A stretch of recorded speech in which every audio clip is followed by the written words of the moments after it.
Welcome back to the channel. My name is Steven. I'm a pharmacist. I own 52 units of real estate and I help coach people to buy their first multifamily deal. So today I want to talk about tax brackets while you are living off of passive income when you're retired and you're getting passive income through real estate, or you're living off the 4% rule, because it's something I've been thinking about recently. So right now I work a W-2 job and it's super discouraging, but I'm probably taxed about 40 to 45% because I live in California and I'm a high income W-2 making over $200,000.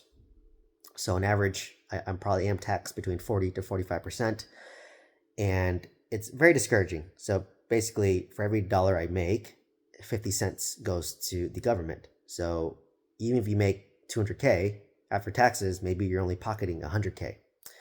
And I'm oversimplifying it, but general concept, if you're a high income W-2, about 50% of your income is taxed and goes to the government. So you're at a very high tax rate of 40% on average. When you live off of, let's say you have a huge $5 million stock portfolio that you live off the 4% rule of.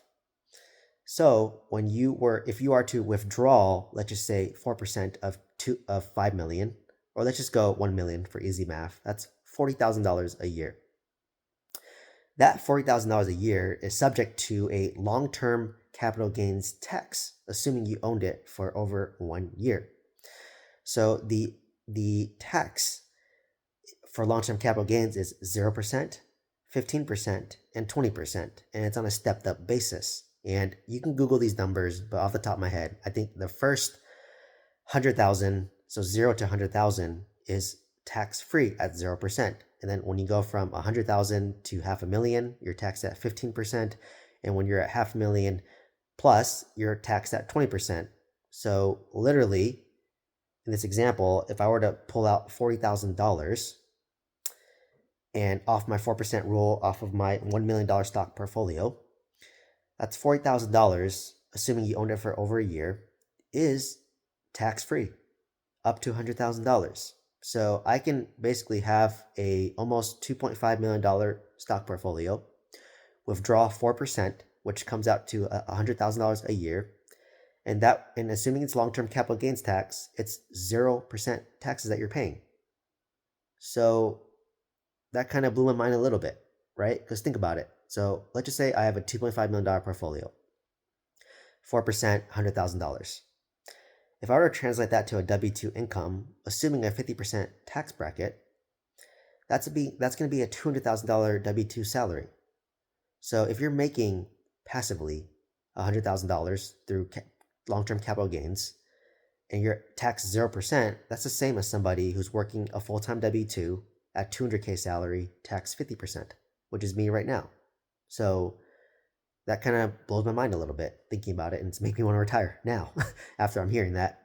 But a little mind-boggling, right? But let's just say, hey, Steven, like me, let's just say I liquidate everything. I'm worth $6 million after all the fanciness, right? $6 million after I sell my real estate, pay depreciation capture, pay my capital gains tax, my long-term capital gains tax, and I dump that all into index funds. And let's just say I live out that 4% rule. So that's $250K, let's say, for easy math. So the first $100,000 is tax-free. The next $150K, you're taxed at a 15% tax bracket. So because I can only do simple math, so $150K times, let's just make it 10%. So that's $150K, that's $15K. So let's just call it about $20K that I'm gonna pay in taxes. So I have $250K that I'm withdrawing from my $6 million portfolio using the 4% rule. So I'm withdrawing $250K. And on that $250K, I'm only paying taxes on $20K of that. So my tax rate is significantly lower. It's less than 10% if you were to break down the average. So that's pretty crazy. That's pretty crazy in that sense. And that's just living off of long-term capital gains tax. But let's just say you're living off your real estate passive income. So real estate, if I'm making $10,000 a month, and that's $120K a year, with real estate, because you have depreciation from the property. Like if you own single family homes, you're depreciating over 27 and a half years.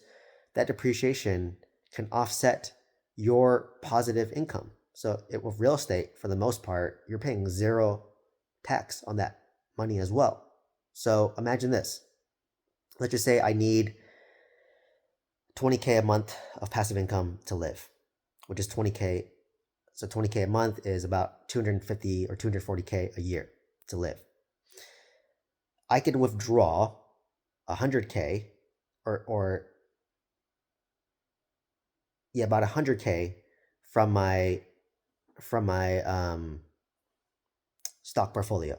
Sorry, I had a mental lapse there. 100K, so about 120K. So that's about 10K a month from my stock portfolio.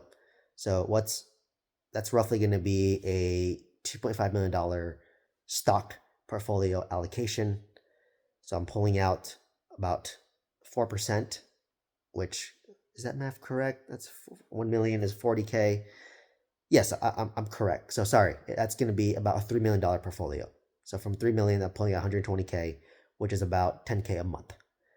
And I'm going to pay for the first 100 is going to be tax free, and 20K I'm going to pay 50% tax on, which isn't very much, maybe $3,000. And then from real estate, I'm getting, let's say, 10K a month from real estate, but it's also tax free because of depreciation. So I'm getting 10K from my 4% rule allocation on my $3 million stock portfolio, and I'm getting 10K from my passive income from my real estate. That is maybe majority paid off. My primary residence is going to be paid off. And at that point, I have 10K from that. So, 10K is conservative because I sold 3 properties, took the equity, paid off my 2 apartments, paid off my prime residence. So I think 10K is pretty conservative. And factoring in depreciation, it's tax free. So now I'm basically taking home 20K a month on this and paying very little in taxes, right? Like if I'm withdrawing 120K a year and I'm paying the first 100K, once again, is 0% tax. The 20K, I'm paying 15% tax, which is $3,000. So in a year, I pay $3,000 in taxes. Divide that by 12. I can't even do that math. Like it's like what, $400, $200, something very little. So I'm taking home 20K a year, for example, or sorry, 20K a month. 10K from real estate is tax free, and then the 20K, the other 10K from my long-term capital gains, I'm only paying like $200 in taxes on that. So effectively, that 20K is all tax free, right? Minus $200, which is nothing.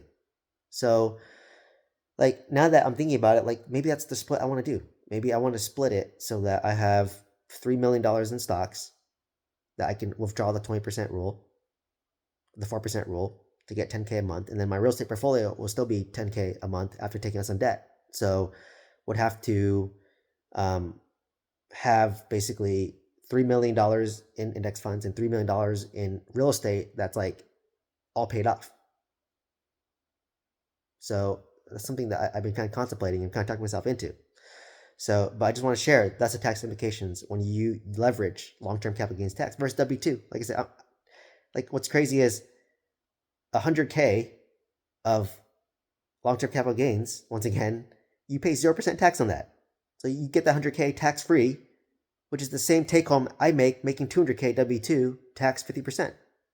So like if I just can get 100K in 4% rule, which is $2.5 to $3 million, which I'm already there. I just have to sell a bunch of real estate, unfortunately, and then dump it in index funds. I'm there, right? Sell a bunch of real estate, dump it in index funds, sell a bunch of real estate, pay off my primary residence to lower my expense. In as many ways to skin that cat, but these are the moves I have to make. And then I'm in a very low tax bracket. And think about this, like if you're in a lower tax bracket, that's when you can start rolling over your traditional 401k or IRA into a Roth.